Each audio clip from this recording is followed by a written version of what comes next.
और आगे है प्रतिक्रमण। कौन सा है? प्रतिक्रमण। प्रतिक्रमण मीन्स जब आपने अपनी मर्यादा का अतिक्रमण किया। आपकी दुकान के अंदर सामान था, आपने सामान कहाँ लगाया? बाहर लगाया। ये क्या है? अतिक्रमण, अपनी मर्यादा को लांघना, इसका नाम है अतिक्रमण करना। मगर जैसे पता चला पुलिस वाला बहुत सख्त आया है, डीएसपी बहुत ऐसा आया है, वो क्या बोल रहा है कि जिसका सामान बाहर दिखाई दिया उसका उठवा दिया जाए। तो समझदार व्यक्ति क्या करता है? उस सामान को अंदर की ओर कर लेता है। जो बाहर था उसको फिर अपनी मर्यादा में लेकर आना, इसका नाम है प्रतिक्रमण। इसका नाम क्या है? जो हमारे से गलती हुई, जो हमने कुछ गलत किया, गलती हो गई, मगर उस गलती का मतलब क्या हुआ? हम अपनी मर्यादा से, हम अपनी बाउंड्री से बाहर आए, उसका नाम है अतिक्रमण। मगर उससे पुनः वापस लौट के अपनी मर्यादा में आना, उसका नाम क्या है? प्रतिक्रमण। और ये प्रतिक्रमण देखा जाए, उभय काल प्रतिक्रमण तो पहले और 24वें तीर्थंकर भगवंतों के शासन में अनिवार्य, एसेंशियल है, करना ही करना है। भले दोष लगा है, भले दोष, और दोष लगता है तभी प्रतिक्रमण होता है। यदि किसी को दोष ना लगे तो उसे प्रतिक्रमण की भी जरूरत। प्रतिक्रमण क्यों किया जाता है? कपड़े धोएगा कौन? जिसके कपड़े क्लीन ही है उसको कपड़ा धोने की ज़रूरत। जिसकी आत्मा ऑलरेडी नीट एंड क्लीन है, फिर उसको कुछ प्रतिक्रमण करने की ज़रूरत। मगर ऐसा कौन है जो खड़ा होकर बोलते मेरी ज़िंदगी में कोई पाप नहीं है? बोलने को बोल देते हैं जी, धर्म तो आत्मा की बात है, हम बस दिल के बड़े साफ है। अरे कौन जानता है तुम्हारे अलावा तुम्हारे दिल में क्या चलता है, भगवान या तुम? इसलिए प्रतिक्रमण करना तो एडमिट करना, कन्फेस करना, अपनी गलती को मानना और सुधरने का प्रयास करना, इसका नाम है प्रतिक्रमण। और यदि आप आगे जा चुके हो तो पुनः अपने ट्रैक पर आना। यू टर्न लेना पड़ता है बहुत बार लाइफ में, मगर वापस आकर के पुनः अपने ट्रैक पे चलना, यह प्रयोजन है प्रतिक्रमण का। मगर पहले और 24वें तीर्थंकर भगवंतों के टाइम में तो ये प्रतिक्रमण क्या है? इसेंशियल, करना ही करना है। मगर बीच के 22 तीर्थंकरों के टाइम में ये कोई fast, hard and fast rule नहीं है तुम्हें प्रतिक्रमण 2 टाइम करना ही करना। तुम तभी करोगे जब तुम्हें दोष, क्योंकि वो साधक बहुत जागृत है, वो साधक बहुत अवेयर है, ऋजु और प्राज्ञ। कैसे है? ऋजु और प्राज्ञ। ऋजु सरल है, हार्ट से बाय हार्ट बहुत सीधे है, और प्राज्ञ का मतलब है इंटेलिजेंट भी बहुत है। एक बात को यदि इतना समझा दिया है, बाकी वो अपने आप अंडरस्टैंड कर जाते हैं, ये करना ये नहीं करना। तो ऋजु प्राज्ञ साधु साध्वियों के लिए 2 टाइम प्रतिक्रमण करने का विधान। मगर आज शासन किनका है? किनका है? श्रमण भगवान। और उनके टाइम में 2 टाइम प्रतिक्रमण करना अनिवार्य है, उसको टाला नहीं जा सकता। मीन्स ये कल्प जो है, ये मर्यादा जो है, ये पहले और 24वें तीर्थंकर भगवान के टाइम में तो है, करना ही करना है 2 टाइम। मगर बीच वाले 22 तीर्थंकरों के टाइम में वो तभी करना है जब दोष लगा है। इसलिए ये कल्प कौन सा है? अशाश्वत कल्प। कौन सा है? अगला है मास कल्प। मास कल्प का मतलब जैसे बोला जाता है साधु 1 महीने से ज़्यादा नहीं रुके, साधवियाँ मोटे मोटे रूप में 2 महीने से ज़्यादा नहीं रुके। मगर बीच के 22 तीर्थंकरों के टाइम में करोड़पुरों तक भी रुक सकते हैं। लंबा टाइम ठाणापति दीक्षा हुई है उसके पास बैठे हैं। क्यों? क्योंकि वो आत्माएं ऋजु और प्राज्ञ है, वो दोष की संभावना देखेंगे तो विहार कर देंगे। मगर यदि वहाँ बैठे हैं और किसी दोष की आशंका नहीं है, संयम उनका शुद्ध पल रहा है, वो लंबे टाइम तक भी बैठे रहे, तो उनके लिए यह विधान नहीं है आप इतना टाइम ही रुक सकते, इसके बाद आप नहीं रुक सकते। और लास्ट वाला कल्प है पर्युषणा कल्प। कौन सा कल्प है? कौन सा है? पर्युषणा कल्प। तो ये पर्युषणा कल्प देखा जाए आषाढ़ पूर्णिमा से लेकर के जब 49 डे कंप्लीट होते हैं और 50वें दिन क्या आती है? संवत्सरी। क्या आती है? तो ये वाला कल्लभ कौन सा है? पर्युषणा कल्लभ। और इसी में देखा जाए चतुर्मास कल्लभ भी इंक्लूड किया जाता है। चतुर्मास कल्लभ भी इसी में आ जाता है। और विचार करना है, पहले और 24 में तीर्थंकर भगवान के टाइम में तो चौमासा होता है। क्या होता है? चतुर्मास होता है, वर्षावास होता है। ये आषाढ़ पूर्णिमा आज रात्रि कालीन में चंद्रमा परिपूर्ण होगा, फुल मून नाइट होगी। और इससे लेकर के वो नवंबर में आएगा ना, गुरु पूर्णिमा कार्तिक के, तो उस टाइम वो कौन सा टाइम होगा? ये 4 महीने का टाइम। इसका नाम क्या है? ये वर्षावास का चतुर्मास है। और उससे अगले ही दिन कौन सा शुरू हो जाएगा? फिर होली तक चलेगा, वो भी चौमासा है, शरदकालीन। फिर होली से लेकर के फिर आज के दिन तक होली चौमास। अब मीन्स 3 चौमासे। कितने चौमासे? मगर उन 3 चौमासों में से एक चौमासा है जिसमें साधु साध्वी जी कहीं पर भी हो, उन्हें फिर वहीं पर रुकने का संदेश है। उसका कारण,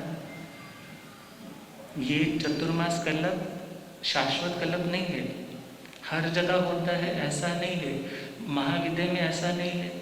मगर देखना होगा, यह इरावत में और भरत में और एरावत में तो ये चलेगा ही चलेगा। मगर बाकी जगह ऐसा नहीं है। बाकी जगह देखेंगे जब वर्षा काल है, जब जीवों की उत्पत्ति ज़्यादा है, वो रुक जाएंगे।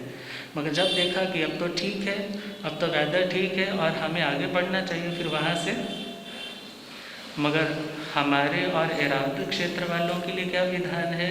यदि सपोज बारिशें नहीं भी हो रही, आजकल क्या हो रहा है, थोड़ा क्लाइमेट भी क्या हो रहा है, वो डिस्टर्ब हो चुका है सर्कल। जब बारिश होनी थी उस टाइम बारिश नहीं हो रही, और जब बारिश नहीं होनी तब बारिश। काल का प्रभाव। और ऐसे टाइम में भी क्या है, जब ये आषाढ़ पूर्णिमा स्टार्ट होगी तो एक चतुर्मास कल्लभ हमारे लिए तो अनिवार्य है। मगर बाकी महाविद्या वाले या बीच के 22 तीर्थंकरों के काल में अनिवार्य है। इसलिए ये कल्लभ कौन सा कल्लभ है? कल्लभ इस मर्यादा, कल्लभ इस रूल।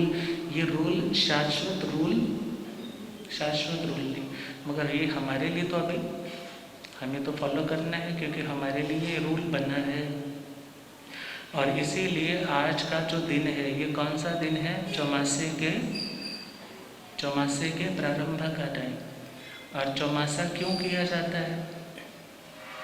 क्वेश्चन आता है कभी मन में, चौमासा क्यों होता है? मेन तो वहाँ पर भाव है जीवों की रक्षा।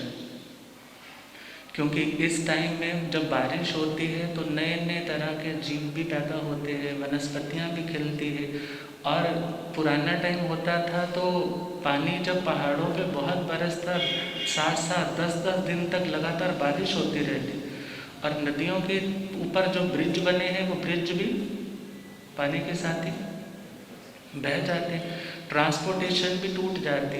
ऐसे टाइम में लोग क्या करते, जो पहले से कर रखा है, बाहर काम कर रखे हैं, वो वापस अपने घरों पर पहुंच जाते। और जब पहुंचे हैं फिर वहाँ पर क्या सोचते, अब तो यहीं पर है। गुरुदेव बता रहे, ओ रब मेरा साथ गुरु बन के आया, मैनू वेख लै।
यथा आगमपुर जैन शास्त्रतन हिमाचल केसरी उपाध्याय भगवंत श्रद्धे गुरुते श्री जितेंद्र मुनि जी महाराज।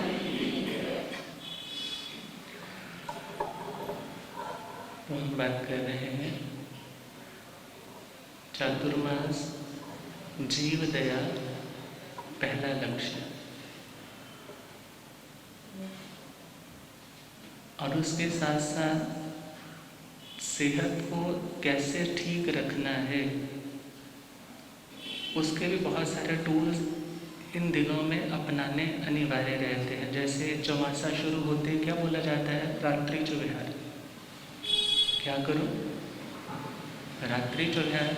क्यों? क्योंकि इन दिनों में जब ह्यूमिड बढ़ने लग जाता है और बहुत लोगों को डाइजेशन की प्रॉब्लम्स आने लग जाती हैं, अब उस प्रॉब्लम्स के कारण साधना में भी उसे दिक्कत आती है। तो क्या बोला जाता है भाई, जब तक सूर्य की रोशनी है उसके साथ आपका जो बॉडी क्लॉक है वो मैच करता है, और जब तक सूर्य है तब तक तुम अच्छे से डाइजेस्ट करने की ज़्यादा ज़रूरत नहीं पड़ती, वो ऑटोमेटिक सिस्टम चलता है। और आफ्टर सनसेट उसको फिर वर्किंग में दिक्कत आती है, तो प्रॉब्लम्स आती है, केमिकल रिएक्शंस पूरी नहीं हो पाती, सिक्रेशंस ठीक नहीं हो पाते, और जिसके कारण नए नए रोग पैदा होने लग जाते हैं। तो चातुर्मास सेहत को फिट रखने का बहुत अच्छा स्थान है, क्योंकि गुरुजन आ जाते हैं, उन्हें तो अपनी संयम साधना की निर्दोषता पवित्रता को बना करके रखना है। और बाकी जो 8 महीने थे खूब प्रचार किया है, गांव गांव जा कर के, शहर शहर जा कर के, घर घर चरण डाल कर के, मगर अब ये 4 महीने क्योंकि दोषों की संभावना घूमने में ज़्यादा है, इसलिए क्या बोला, तुम एक स्थान पे रुको, क्योंकि वर्षा काल में जीवों की उत्पत्ति ज़्यादा। भले आज के टाइम में ट्रांसपोर्टेशन इतनी बाधित नहीं होती, बड़े मजबूत ब्रिज बन चुके हैं, और आज के टाइम में आप कह दो कि हमारा घर तो टोटल एयर कंडीशनर है, तो वहाँ पे तो ऐसे कोई मच्छर कीड़ी भी नहीं आती, तो वहाँ पर तो रात्रि भोजन हम कर लें तो क्या प्रॉब्लम है? तो वहाँ पर सिंपल लॉजिक है कि आपका जो बॉडी क्लॉक है वो सन के साथ जुड़ा है, और उसके साथ यदि जुड़ा है इनमें से आप बाद में खा भी लोगे तो वो आपकी सेहत के लिए अच्छा है। और जब तुम छोड़ोगे तो त्याग भी तो होगा ना, क्योंकि अस्वीकार भी एक बहुत बड़ी ताकत है, और अस्वीकार से तुम्हारी विल पावर भी बढ़ती है। और यदि तुम हर चीज़ को लेते जाओ, ये भी मिल जाए, ये भी मिल जाए, तो तुम्हारी वो ताकत भी कम होती है। और जब तुम कहना सीखते हो ना, तो सामने वाले की भावना और बढ़ती है, और जब तुम किसी को मना नहीं करते हो, सामने वाले की सोचता है इसको क्या कहना, आप दूसरे को देते हैं। और त्याग से आत्मा का अपना ऊर्ध्वारोहण होता है, और we are not only human beings, we are more than that spiritual beings. हम आध्यात्मिक जीव है, और आत्मा की खुराक नहीं है भोजन। भोजन किसकी खुराक है? देह की। मगर देह हमारा साथी है, देह हमारा क्या है? साथी है। हमें इसका साथ निभाना है और वो हमारा साथ देगा, मगर हमें उतना ही साथ निभाना है कि हमें उससे राग ना हो। राग हो गया तो तुम उसका साथ नहीं निभा रहे, उसके दास बन जाओगे। और यदि साथ निभा रहे हो तो तुम उससे अपना काम भी निकलवा पाओगे, और वो काम है कर्मों को काटना, स्टेबिलिटी को बना के रखना। और इसलिए भोजन का भी ध्यान रखना है, मगर त्याग का भी ध्यान रखना है। किसका ध्यान रखना है? त्याग का भी ध्यान रखना है। तो आज का चातुर्मास का दिन, और आज को गुरु पूर्णिमा भी बोला जाता है। क्या बोला जाता है? गुरु किसे बोला जाता है? जो हमारे अंधकारमय जीवन में रोशनी लेकर के आता है, जो हमें नेगेटिविटी से हटा करके हमें पॉजिटिविटी के ले जाता है। ज़रूरी नहीं वो हमारी परिस्थितियाँ बदल दे, मगर हमारी मनस्थिति को चेंज करके उन परिस्थितियों से मुकाबला करने की हमें ताकत दे देता है। वो कौन होता है? वो गुरु होता है। और गुरु की डेफिनेशन यदि पूरी होलसम पढ़नी है तो अरिहंतो महदेव का पाठ पढ़ो, मीनिंग के साथ पढ़ो, वह गुरु कौन है उसकी परिभाषा क्लियर हो जाएगी। और तीर्थंकर अरिहंत भगवंतों को श्री नंदी जी सूत्र में स्टार्टिंग की फर्स्ट गाथा है, जय जग जीव जोड़ी वियाणो जग गुरु जगानंदो जग नाहो जग बंधु जय जग पिया मोहो भयवम। वहाँ पर अरिहंत भगवंतों के लिए जग गुरु शब्द यूज़ किया है, मीन्स वो जगत के गुरु हैं। किसके गुरु हैं? वैसे तो आजकल कोई भी होता है उसको जगत गुरु ऐसे बना देते, मगर जगत गुरु मीन्स जो पूरी की पूरी दुनिया को मार्गदर्शन दे सके। यदि उन यूनिवर्सल ट्रुथ्स को हम समझ जाएं तो हम अपनी ज़िंदगी के अंधकार से प्रकाश की ओर प्रस्थान कर सकते हैं। तो आज का दिन देखा जाए तो टीचर्स डे जो दिन है वो इस गुरु पूर्णिमा का ही एक मॉडिफाइड वर्जन है। उसको क्या बोल दिया, टीचर्स डे, मगर आज का जो दिन है वो गुरु पूर्णिमा का मीन्स अपने गुरु के प्रति समर्पण भाव का, अपने गुरु के प्रति भक्ति भाव का। और क्योंकि कहा जाता है गुरु ब्रह्मा गुरु विष्णु गुरुर्देवो महेश्वर। गुरु ब्रह्मा है, गुरु विष्णु है और गुरु ही क्योंकि जी और डी बोलते हैं ना, गॉड। जी इज जनरेटर, गुरु अच्छे संस्कारों को ज़िंदगी में जनरेट करने वाला है, हमारी ज़िंदगी को ऑर्गेनाइज करने के लिए हमें अच्छी सुजेशंस देने वाला है। और डी इज डिस्ट्रॉयर, यदि कुछ गलती है तो उसे डिस्ट्रॉय करने का भी उपदेश देने वाला है। इसलिए देखा जाए गुरु तो गॉड से भी, विष्णु से, ब्रह्मा से और शिव से भी बढ़कर के है। इसलिए गुरु के प्रति इंद्रभूति गौतम स्वामी जी की तरह विनय भक्ति आए। आज का दिन हमें समर्पण सिखाता है। आज का दिन हमें ये नहीं कहता तुम अपने गुरुओं की कमियां ढूंढो, बल्कि क्या बोलता है, तुम अपने गुरुओं से जो प्राप्त कर सकते हो इसके लिए समर्पण का भाव जागृत करो। और यदि एक शिष्य के हृदय में ये भाव आ जाए कि हे गुरुदेव, जैसे श्वास की ज़रूरत है जीने के लिए, ऐसे ही साधना में जान फूंकने के लिए मुझे किसकी ज़रूरत है, किसकी ज़रूरत है? तो प्रेम से गुनगुनाना है।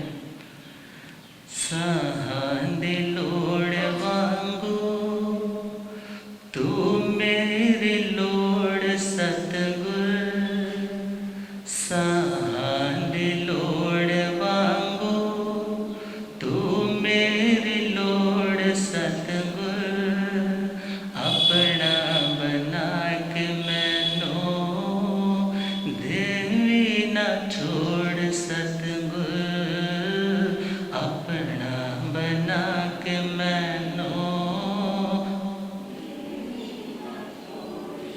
सांदे लोड़ वांगू तू मेरी लोड़ सतगुर, अपना बना के मैनू देवी ना छोड़ सतगुर, अपना बना के मैनू।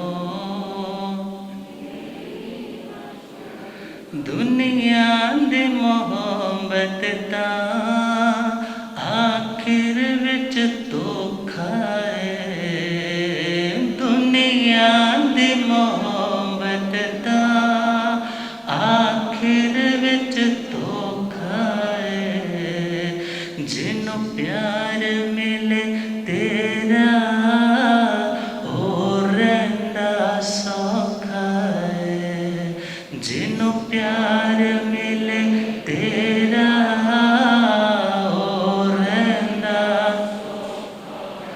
तू ही है मेरी मंजिल तेरे तक ही दौड़ सतगुर, अपना बना के मैनू देवी ना छोड़ सतगुर, अपना बना के मैनू दे।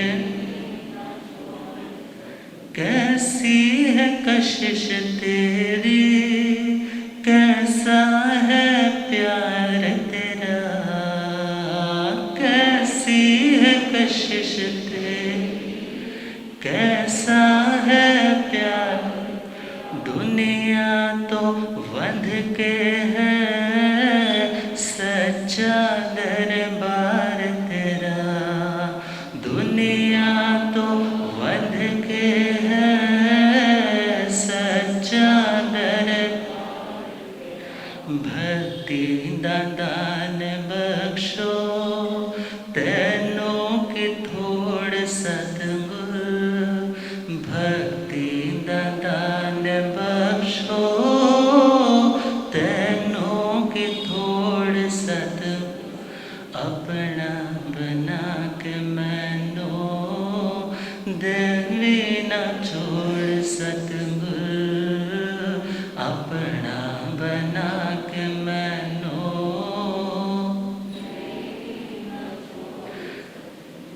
अरस्तु, नाम सुना है सिकंदर और अरस्तु का? कहते हैं सिकंदर उनका बहुत कैपेबल शिष्य था और एक बार तूफान आ रखा है, नदी में उफान आ रखा है। हमेशा गुरु को वो आगे रखने वाला शिष्य आज गुरु से पहले जा रहा है। जैसे ही आगे बढ़े गुरुजी ने आवाज़ दी, अरे सिकंदर तू पहले क्यों जा रहा है?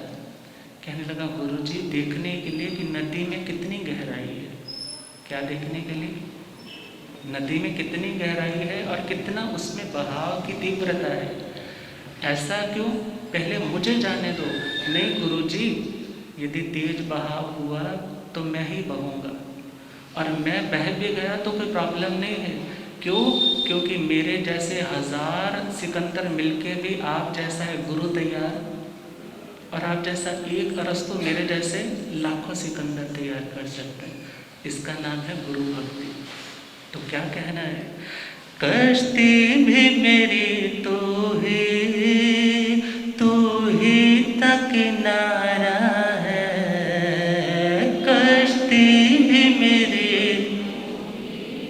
तू ही तक किनारा है। मझधार में हो बेड़ी दाता है सहारा है। मझधार में हो बेड़ी दाता है सहारा। दुनिया दे भवर विच तू देवी ना रोड़ सतगुर। दुनिया दे भवर विच तू देवी ना रोड़। अपना बना के मैनू देवी ना छोड़ सतगुर। अपना बना के मैनू। शब्दा तो परे दाता है वो एहसास तेरा। शब्दा तो परे दाता है वो एहसास तेरा। गमती हूँ घटा छाए चमके परभास तेरा।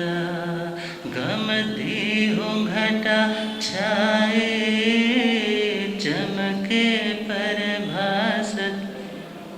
तेरे नाल प्रीत पाए देवी न तोड़ सतगुर। तेरे नाल प्रीत पाए देवी न छोड़। अपना बना के मैनू देवी न छोड़ सतगुर। अपना बना के मैनू। साहां दे लोड़ वांगू तू मेरी लोड़ सतगुर। अपना बना के मैनू देवी न छोड़ सतगुर। अपना बना के मैनू देवी न। और जिस पे गुरु का हाथ है उसको कोई प्रॉब्लम, उसको कोई दिक्कत नहीं। भटके हुए तो संभालने वाला साथ है। इसलिए गुरु के प्रति जुड़ाव जरूरी है। उनके साथ अब गुरुदेव कृपा करें।